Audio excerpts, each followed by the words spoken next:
আমাদের দলের মধ্যে আমাদের কনস্টিটিউশনে কয়েকটা বিধান আমরা রেখেছি যে আমাদের দলের যিনি প্রধান হবেন বা যিনি গুরুত্বপূর্ণ দায়িত্ব পালন করবেন পরপর 2 বা 3 টার্মের বেশি কিন্তু তারা কন্টিনিউ করতে পারবেন না।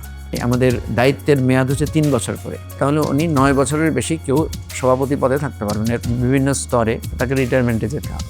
দ্বিতীয়, আমাদের দলের যে এক্সিকিউটিভ কাউন্সিল, সেই এক্সিকিউটিভ কাউন্সিলকে আমরা নির্বাচনের মধ্য দিয়ে হতে হবে। আমাদের তৃণমূল পর্যায়ে যারা কাউন্সিলর আছেন তাদেরকে আমরা বলেছি যে তাদের ভোটেই তাদেরকে এক্সিকিউটিভ কমিটির মেম্বার হতে হবে। তো এখানে একটা সমস্যা আছে, সেটা হচ্ছে যে এক্সিকিউটিভ কমিটি তো তারাই লিড করবেন যারা চিন্তাশীল, যারা দক্ষ, যারা সাধারণত চিন্তাশীল লোক হন, তারা তো আবার দলে জনপ্রিয় হন না। ফলে দেখা যাচ্ছে উনি ভোট কম পেতে পারেন। তো সেক্ষেত্রে আমরা আবার একটা অপশন রেখেছি, 90% বা 80% এক্সিকিউটিভ কাউন্সিলের মেম্বার হবে নির্বাচিত, 20% হবে নমিনেশনের মধ্যে দিয়ে। ফলে এক ধরনের সিলেকশন, ইলেকশন, এই দুইটার কম্বিনেশনে আমরা আমাদের সেন্ট্রাল এক্সিকিউটিভ কাউন্সিল আমরা করেছি।